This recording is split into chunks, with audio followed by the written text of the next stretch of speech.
Welcome back. In this session, we will be discussing with the members of the youth platform of Turkish Clothing Manufacturers Association.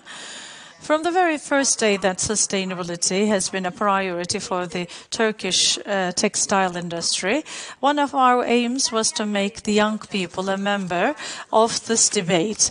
The next generations actually will be taking over, so discussing what we can do for them is maybe the minimum of what we are aspiring for them. Last year, we shared our mission and vision with you, and this is actually a year that we have taken the highest turn. Textile and apparel is a very popular industry, so with the new generations working in the business, we are starting these projects and coordinating with pleasure. Young people are going through some challenges, appreciating those problems with social, environmental dimensions. And more importantly, they can ask the question why, which is promising for the future. From the interest and excitement of the young people, I'm really proud. So their dream is to be discussed in this platform. And I think this is the project that made me the happiest so far. It's a project to live through the dreams and horizons with the young people. I would like to thank our board, secretariat, presidents, having supported me all through the way. And I also would like to thank our co-workers, so Melissa Kaslowski, which made the project possible with me. And now in this session, we will be discussing about the 4 projects with you, which we will be measuring up the implications. The projects will be explained by the representatives. Firstly, one of the biggest problems of the sector is about the scraps and wastes, and waste and scrap management.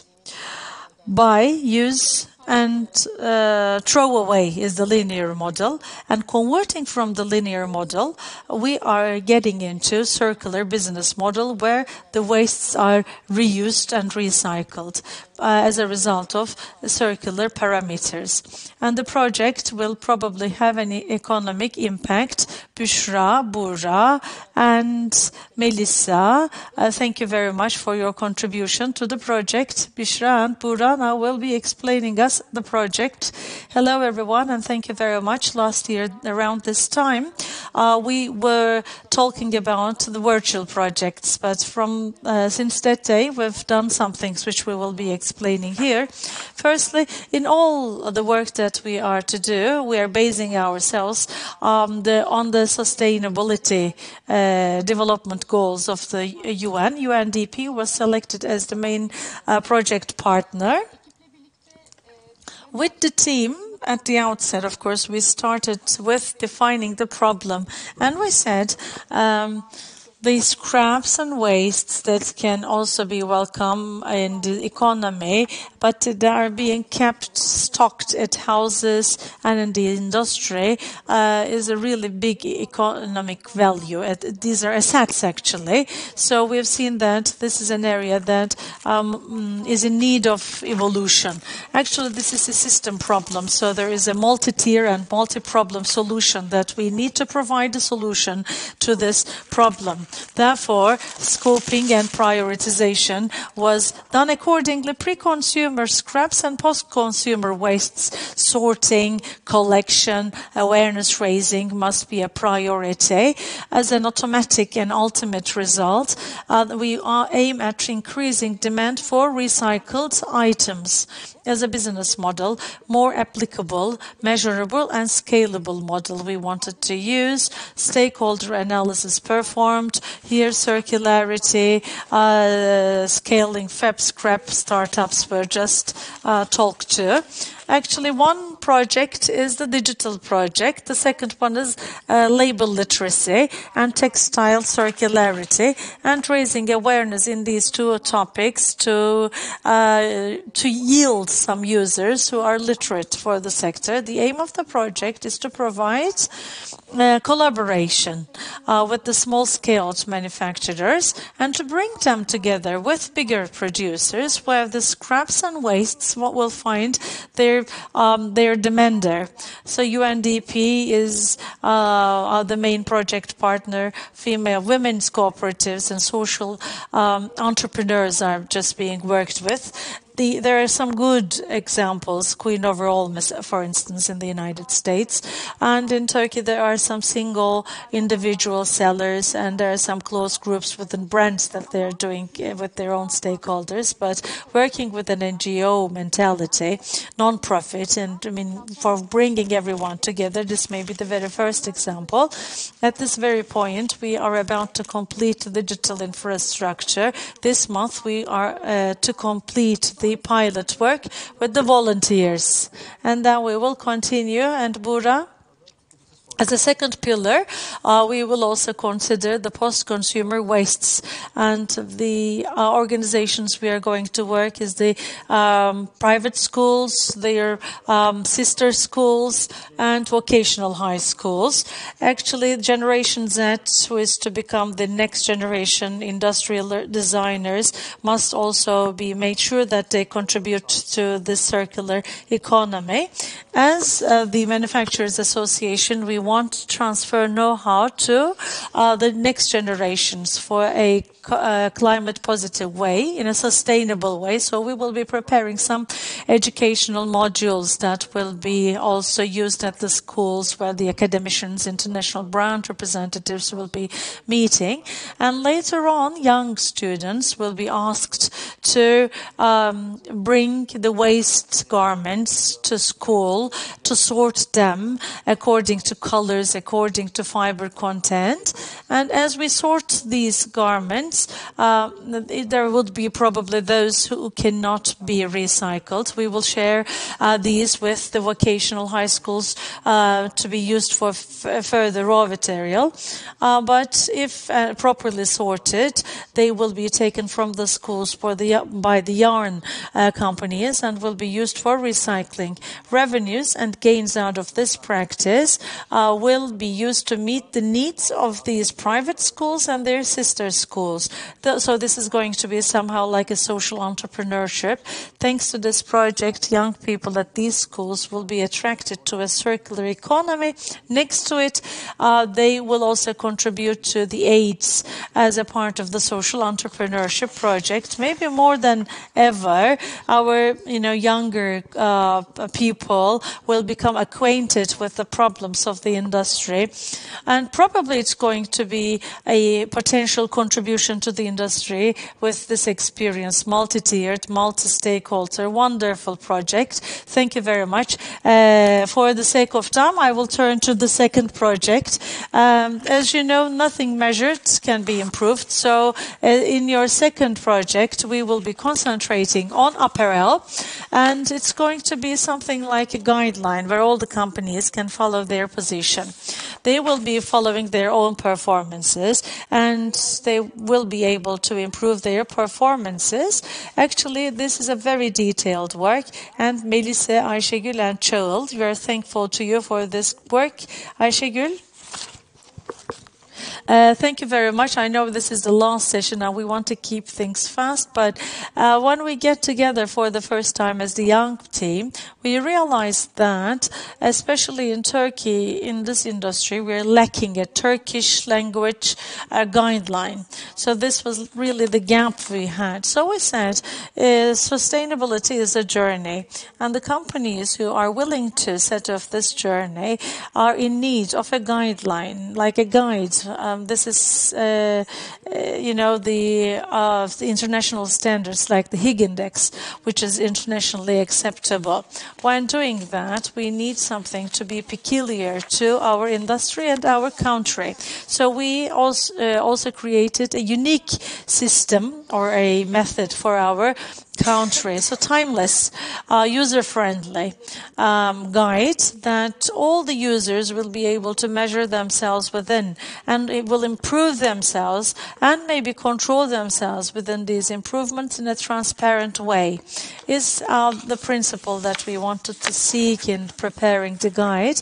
What is the content of the guide? Sustainability, corporate management, economic performance information, and at the same time, publicly available companies can share some information and data quite well, but the other companies were in somehow anxiety. Therefore, social and environmental factors in sustainability are quite critical. So the main headings of these factors were also considered.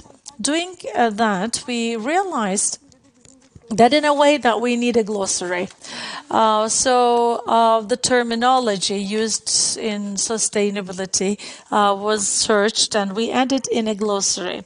There are some companies, as we understand, who are good examples for good reporting, and we shared their good reports of these companies. We learned a lot. We enjoyed a lot.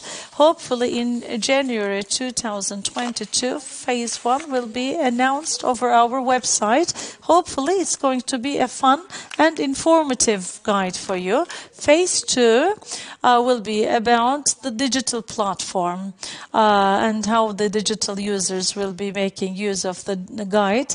On the screen, there is a reading on the screen, and wait for January next year. Thank you. This is all briefly. Thank you. So I think this is actually guidelines that everyone can have a self-audit. You mentioned about transparency at the same time, which is very valuable, of course. The third project, as you all know, is for a sustainable world is only possible with the steps that will be taken by today. And, of course, the technologies that are actually making our lives and business much easier for better efficiency. At the same time, we would like to make sure that environmental issues are also touched upon. And the other two projects are based on technology, and in particular, sustainability parameters are applied. First of all, the 3D technologies in the apparel industry, how actually it can work on as a solution to the problems. I will give the floor to Arunç, but Arunç, Bura, and Sina, thank you very much for your efforts so far. So the floor is yours, Arunç. Thank you very much. As you all know, for a textile product, there's a certain life cycle, the design, production, sales. First of all, a product is designed, and then there's a sample. After the sample is approved, then starts the production, and through different channels, the product is actually brought to the customer. It takes 10 to 12 months. It actually looks so simple, but it takes a long time as a long process. But the final user actually cannot have a say about how that textile product is being produced. And it's all based on assumption. But as discussed in several different sessions, textile is unfortunately polluting the environment. And therefore, there is 11,000 textile wastes per hour that we're discussing about. With the effect of the pandemics, just like in the other specific industries, we also have started digitalization process. And we also in the textile, we mentioned recoding. So this design, production, sales, all recoded. And therefore, by way of using 3D products, we can possibly design a product, and before the production, we can possibly offer it in 3D form to the final users and receive the proper feedbacks. Therefore, in proper colors, at proper sizes, we can possibly do the production. It makes it possible, like 70%, for example, 50% less sample production, or 35% faster time to market. So there was several advantages that it brings to us. And more importantly, this is a more sustainable and more efficient process. And in the Turkish apparel industry, we believe there's the need for a raised awareness. And we first define a problem. The identification of the problem is that the COVID-19 accelerated the digital transformation. So we put 3D technology at the center and look at the digital solutions and their sustainable effects and how we can raise the awareness of the apparel industry in Turkey and how actually your workflow can be digitalized within the next 4 years, and then their adaptability to the industry so as to have actually less simple scraps and have less carbon footprint and to increase efficiency. And in particular, we look at the companies with the necessary infrastructure, with the raised awareness, and especially the brands and such manufacturers that we focus on. Of course, there are restrictions for each project, and as you all know, 3D technology itself, in particular digitalization, is something that actually will have some long-term advantages in terms of a return. For example, if you, for example, have a woven machine and so on, you can get a response immediately, but not the case for digitalization. We're speaking about the conventional industry, and there's always resistance against change, unfortunately. And how we can digitalize, we turn it into components and try to structure the problem, and we did it in 3 phases. The first thing is raising the awareness. At this point, the companies just try to get rid of the question marks in their minds. They actually have lack of confidence, and they try to overcome this and trying to adopt digitalization as a mindset. The second thing is to convincing people. I mean, taking successful companies as a reference and try to be reassured. And of course, there's infrastructure, technological infrastructure, and with the HR, they try to convince themselves, and then they try to digitalize their processes and speak in the digital language, stage by stage. So we focus on raising awareness mainly, and we found a value there, and we had a solution as and maybe Buğra will touch upon that solution. In terms of raising awareness, it was the first study for us, especially considering today's conditions and our target audience with the professionals from the industry. We actually decided to plan for some webinars that we can speak about digitalization and 3D technology mainly. Representatives of the brains, academicians, 3D designers, and the modelists, and especially we try to have people that can have a wider perspective. In terms of raising awareness, in terms of 3D, we decided for 3 things. The first thing is the effect on sustainability. The second thing is 3D, digital transformation, and better understanding technological parameters required. And lastly, other than the production processes, where digitalization can be used, for example, like consumer, for example, behaviors, and especially how we can prepare the producers for this new world. And at the end of all, try to have a content that will be very useful, actually, for the industry. Yes, of course, you're right, but considering the capabilities for the investment, you have to work on it. Thank you very much, all of you. The 4th project that we'll share with you this time, I would say the targets are so ambitious, and in the textile and apparel industry, in parallel to sustainability, creating an ecosystem with the startups. The main goal in here is in this ecosystem by investing on the startups and try to bring together the stakeholders that can add value. I would like to thank Aset and Tuna. Thank you very much for your contribution. And Aset, the floor is yours to share the project details with you. As the technology group of the Turkish Clothing Manufacturers Association, we believe that it actually has a huge contribution. It's possible that the industry can be more sustainable by using the technology. As you can see on the next slide, how our industry today is. At one side, the textile companies are trying to be innovative, but they have practical issues. On the other hand, the startups are willing to work closer with the industry, but they cannot find a common platform. That's where our project is introduced, a technological ecosystem that will avoid the problems of both sides. It's going to be once a year event. First of all, for the textile companies, they will be informed about technological development, and there will be a competition with the contribution of the startups, and try to have a link-up platform that will cover the gap in between the details of the activities. There will be some informative communication, some panels, and the companies will be much more informed. There will be some startup competitions and some contests. There will be some experts as the jury members, and they will be known more in the industry, and at the same time open up the potential for new investments, and they will make use of the awards and the rewards of the project as well. And in this link-up activity, we just want the professionals in the industry, the companies, the startups, and the interested individuals to know about each other, to meet, to have a communication.